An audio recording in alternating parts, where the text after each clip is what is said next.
Hello, World Civ 106. Welcome to week 10. And if you are paying attention, you'll see that we are finished on week 12. So just 2 more weeks for this class. That's this class member operated differently than the other classes during the semester.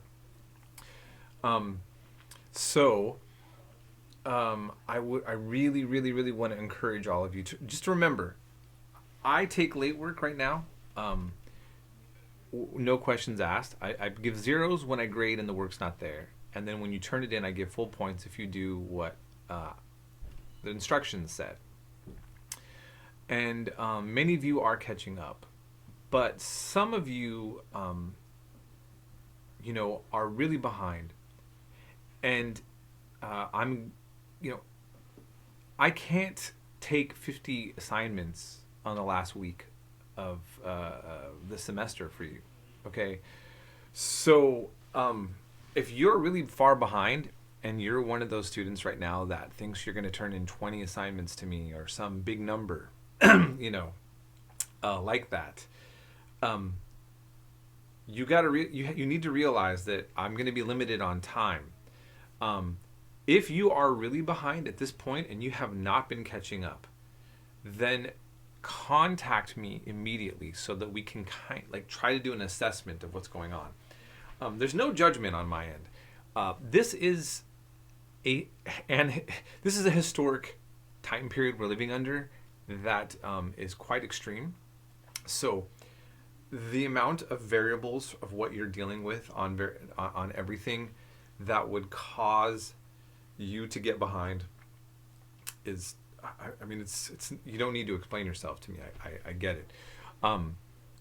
But we also have to deal with the fact that there's a reality going on still. The semester's going to end. I have grades I got to turn in, and you'll get a grade based on what you have turned in, okay?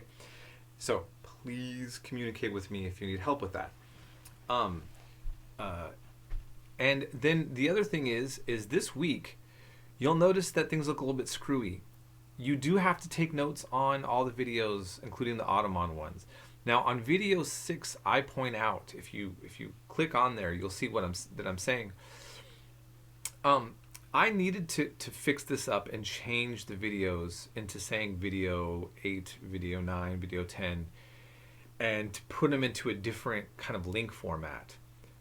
But YouTube is acting screwy with me right now. And I think it's because YouTube is just being used a lot during the crisis, that the whole internet is being impacted in a way that is also unprecedented. That's the only thing I can think of as to why I can't get the embedded codes to come in. And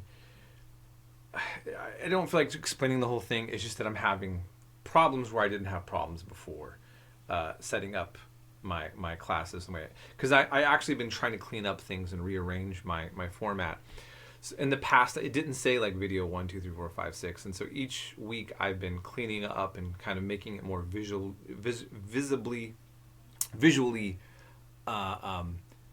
simpler and easier to follow, or trying to. This week was a fail on that, okay? But yes, you need to do notes for all the videos, just like always, okay? So please keep that in mind.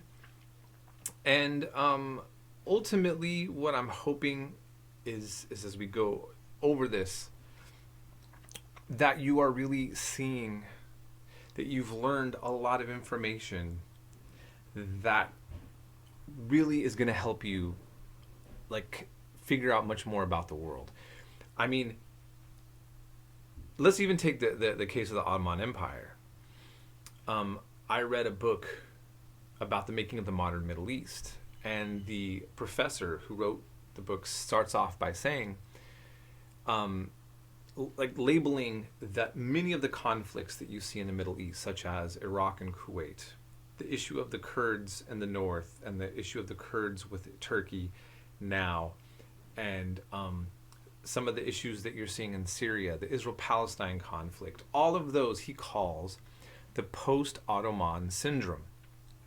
And what he argues is that when the Ottoman Empire falls apart, which used to control for centuries all of these Middle Eastern countries, that then it was the French and the British who came in and arbitrarily created the Middle East and made borders in places that weren't necessarily natural or there for any reason. So in the case of Kuwait, the British, set up a family to be the ruler of Kuwait. Sir Percy Cox draws a line and makes the border. It cuts off.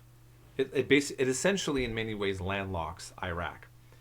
And then for the Kurds in the north, they thought they would have their own country. They get split up into Turkey, Iraq, and Syria, and then they end up always fighting and having a conflict with, these various nations. Palestine was a part of the Ottoman Empire. It was an Arab Muslim majority with a smaller Arab Christian minority. There were some Samaritans and Druze, and then there was a very, very, very, very tiny percentage of Jews as late as the early 20th century.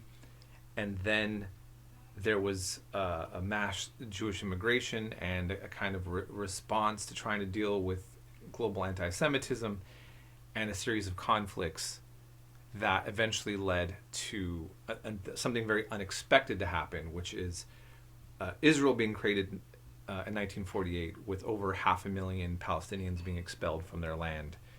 And there's much more to that story, okay? But my point is all of this drama is what Avi Schleim calls the post-Ottoman syndrome of the Middle East.